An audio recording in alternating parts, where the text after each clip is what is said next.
Hello and welcome to another episode of Amy Reviews Wrestling. Hello. And before I get on with the video, this is going to be a Raw review of the latest episode of Raw. What would it be? June the 4th? June the 5th? I can't remember. June the 4th. But yeah, you all know the drill. Subscribe up above, like the video, comment, and follow me on Twitter at Anwar_thinks. I'll try and put the link in the description box, but I'll most likely forget. Right, so let's start it off. It started with a recap of last week's Raw. Do you remember that? Big Show it showed the Big Show, he was beating up all those people. Yeah. What do you think of that? Did you like the fact that they showed you what happened last week? I think I would have liked it, like it explained a bit, but it wasn't relevant to the rest of the story, so it kind of just came and then went. I didn't feel like it was relevant at all.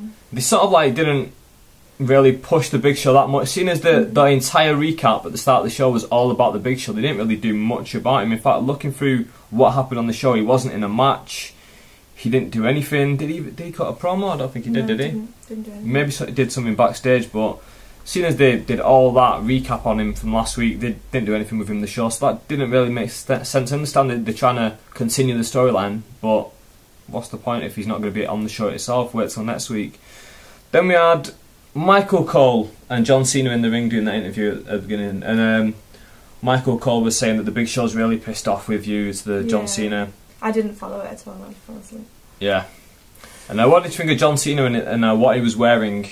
I thought it was ridiculous. He looked like a crayon. I didn't like him. No, I didn't like him. That sort of fits into like what a lot of the IWC sort of think of John Cena. They complain that he wears all these colourful colours and basically that he changes his stuff all the time to sell it to the kids, and it sort of does it on purpose, doesn't it, really? And then John Laurinaitis came out. What do you think of him and his little scooter?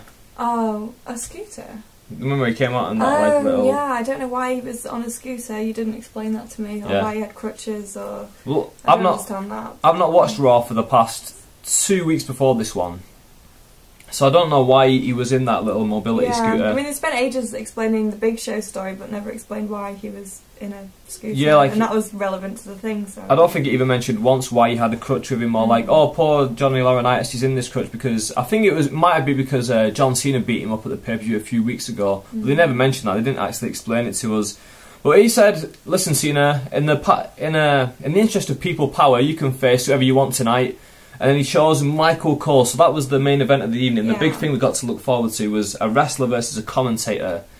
Now, a lot of people would have complained about that. I've obviously not read anyone's opinion on this because I've been with Amy all week, but I'm sure the IWC would have been massively complaining that, oh, I can't believe that we had this Cena versus Michael Cole match to finish the show. Was I thrilled with it? I wasn't too thrilled with the idea of it, but let's see what the execution was like later.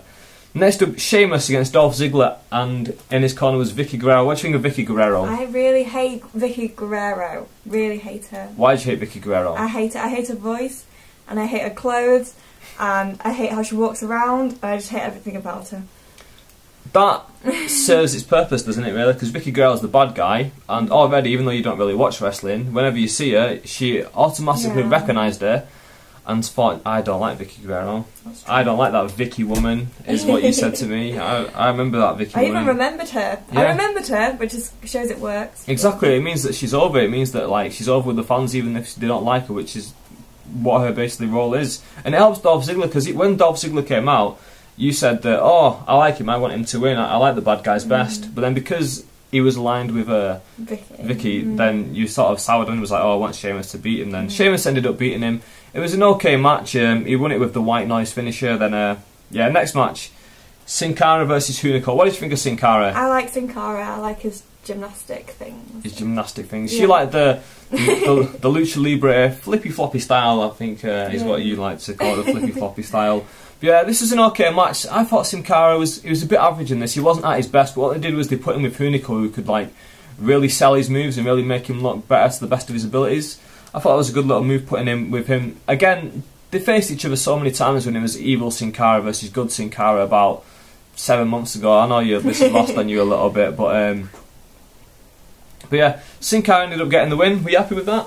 Yeah, I'm very happy with that. I still liked him. Sin Cara, like, that's one of the things about Sin Cara is that although he botches a little bit, to the average viewers watching, like they're just seeing that he's a good wrestler, and that, well, not that he's a good wrestler per se, but that he's like, he can do all these high risk gymnastic moves, and that he's interesting. He's something different to everyone else, and to us, even though he isn't perfecting everything to the best of his abilities, at least to the average fan, that they're enjoying him. Basically, that's what I think of him anyway.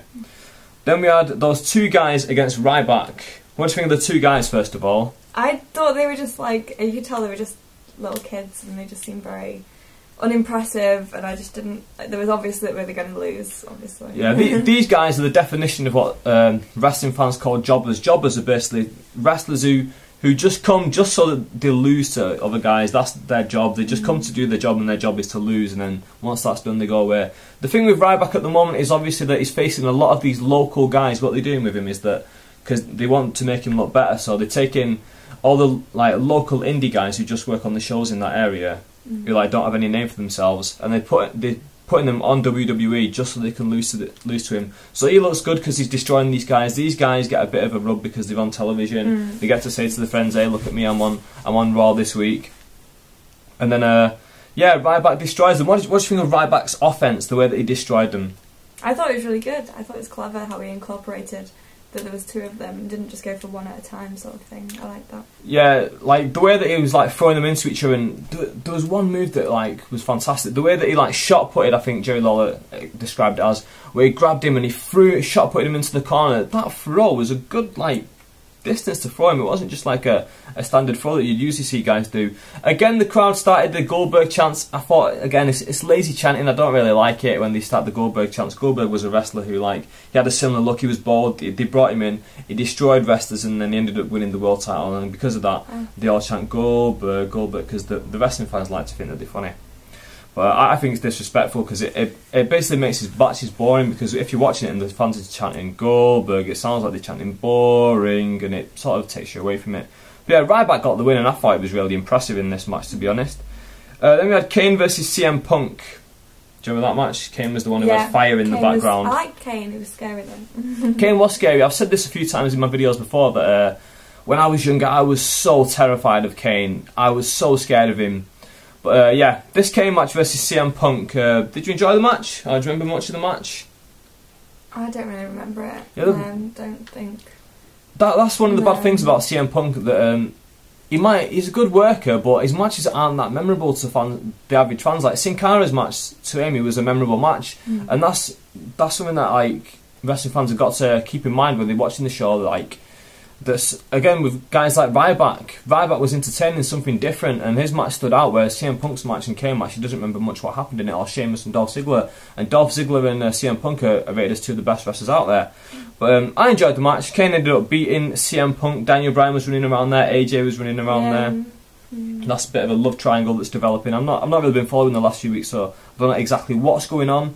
But AJ was Daniel Bryan's ex-girlfriend. Yeah, I understood that part. It did explain that bit. Like. And then she's sort of been flirting with CM Punk, but then she sort of flirted with Kane at the end. Did you get that? Yeah, with the smile. I just thought maybe she was just a sort of flirtation, because then she was flirting with that guy. The announcer backstage. Yeah, as well. So I thought maybe that was just a character. Yeah, she's got a weird character at the moment. I don't know where they're going with it. I think she's just unstable, and I think that's what they're trying to do. Next up, the tag team match: Kofi and R-Truth. What do you think of Kofi and R-Truth? I like Kofi, because again, he was jumpy and fun. Yeah, Kofi Kingston, he's a lot like the Eddie character from, what's that game called? Street Fighter. Street Fighter, yeah. These they play Street Fighter here, and Eddie's one of the like one of the more fun characters on Street Fighter, and Kofi Kingston's basically Eddie come to life, isn't he? And straight away, like, that drew the attention of him as like something that was interesting on the thing, someone who's like, again, separates himself from the crowd and looks different. And they were against Tyler Rex and Kurt Hawkins. Do you remember anything about them whatsoever? Tyler who? Tyler Rex. He was the guy with the dreadlocked hair. I can't remember those names. Were they like a tag team? Yeah. Yeah, no, I didn't remember them at all. Yeah, so they wore pink and yellow. Pink and black, I think it was. Pink and black, and the others were yellow. Yeah. Kofi Kingston wore yellow. I remember. Yeah, so that match was okay. Again, it shows what's wrong with the tag team division. That they've got these contenders, Tyler Rex and Kurt Hawkins, and the tag champions have just beat them on Raw, and the match that's not really been built up, and then that's it. because what you need to do in wrestling is that you need to build up tag teams so that when they do face each other, it's a big deal. Whereas like now in the WWE, they've got no tag teams to make it sound like a big deal. So whenever they fight anyone, it's just like, oh, they're just fighting these people. What's the point? It's like I personally think there's like there's a few key things when you're going into any fight whatsoever, whether it's wrestling, cage fighting, or boxing. It's who's fighting, why they're fighting, and where they're fighting. If it's two people you don't know, then it doesn't matter. Or if there's no reason for the fight, or if it's in a shitty environment, then it doesn't matter. And like that's what it seems like to me, that WWE they just put it down so often that it doesn't matter. It doesn't mean anything. Then we have the main event. Cena comes out. He's just about to face Michael Cole, and Johnny Laurinaitis comes out and he says, "You're going to fight Lord Tensai." What do you think of Tensai? He was the bored one from who'd wrestled in WWE, then went to Japan. I liked his writing on his head. He's writing on his head. Yeah. Is that the only thing that stood out about him? Anything else? I don't know. He was just very big. Just all I got was just he was a big wrestler that could squash people. Any ideas of the match itself? I wasn't. I mean, obviously, I like the fact that they made him. They always do it though. It's so obvious, like they made him look like he was losing, and then he won. But yeah, I kind of seen that coming from the last ones that were. Yeah. So Cena beats Tensai, and then he's about to face Michael Cole. What do you think of the match with Michael Cole? It was very like comic. Like it was obviously just for entertainment. It was very slapstick, wasn't it? Yeah, it was. It was very funny. Like I thought it was funny anyway. The whole barbecue sauce and the fire extinguisher, that was quite funny. Yeah, well, that's again another one of the things that I'm positive a lot of the wrestling fans, like on the forums and stuff, they would have been on there straight away and they would have been complaining about that match. They would have said it's bullshit.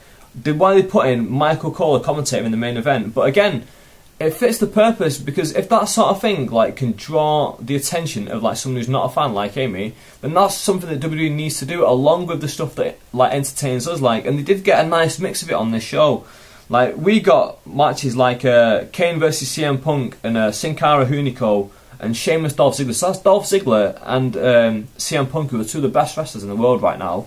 We got those on the show, but at the same time, we got the Cena and Cole match, which draws in the attention from the other fans, and like it is funny to them seeing like a grown man being doused in barbecue sauce, like, and getting beaten up by the good guy. The good guy comes through and prevails after all. I know the wrestling fans don't really like it because he's prevailing and it's the same old shit they like to say, but like it does work, and if it works, why change it?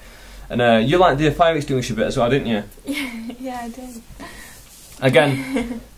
You might be thinking simple pleasures for people who don't watch wrestling, but it's true. If this can catch the attention of the average viewer, and when she goes away from it, she remembers these things like that, Sin Cara flipping around, Kofi Kingston flipping around, and the different characters, then maybe that's what WWE should be doing more. The people who stand out differently, not the cookie cutter line of guys who all look the same.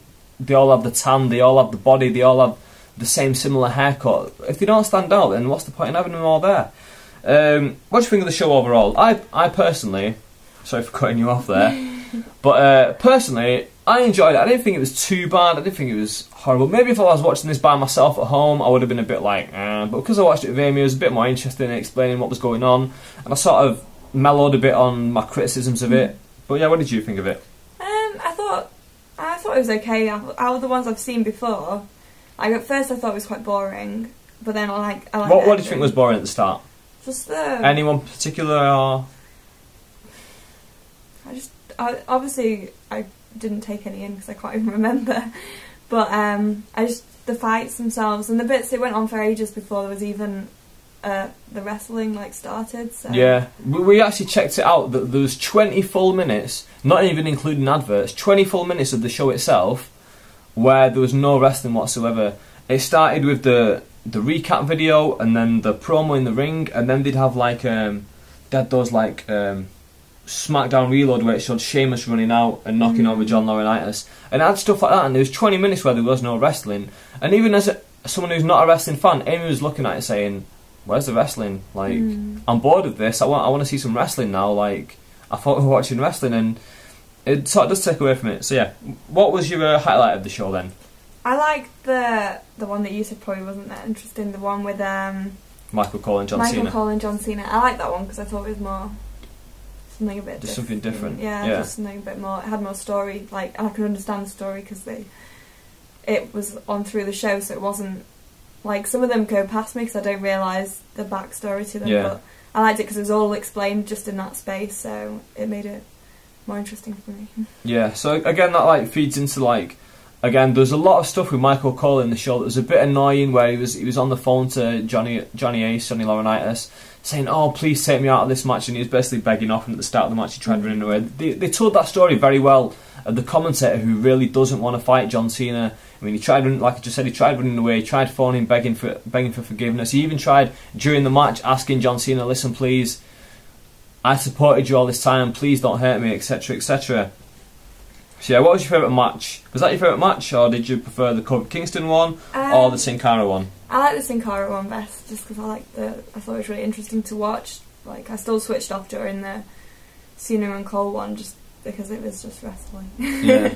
But for the Sin Cara one, then I was really like interested to see what he would do next. So kind of paid more attention to it. And what did you think of Hunico coming down on getting a backy on the bicycle on the way to the ring? I don't understand why he'd get a backy. Can he not even ride a bike? I was confused by that. Yeah, that's something that I've because I don't really watch much of SmackDown, and Hunico's mostly wrestlers on SmackDown. I've not really seen much of this, but to me it just looks stupid, the fact that guys like Alberto Del Rio, he comes down in a car, he comes down in like a brand new like posh car that costs like $500,000, and then you get another Mexican, Hunico, who comes down to the ring, not on his bike, on somebody else's bike. Like, he doesn't even own his own bike, and it looks stupid, it looks ridiculous. And even if he does own his own bike, then why is your friend riding it? Do you not know how to ride the bike? To me, I know it's something different, but it's something different that doesn't make sense. So at the same time as me saying that they need to do things different to stand out, they need to do things different that make sense. Overall, yeah, I enjoyed the show. Like I said at the beginning of this video, like, comment, subscribe, follow me on Twitter, let me know what you thought of the show, let me know what you thought of this video. I'm sure the trolls will be back out like they always are, and especially your videos, but we don't really care, do we? So yeah, thanks for watching, and I'll see you soon with a solo video in a bit.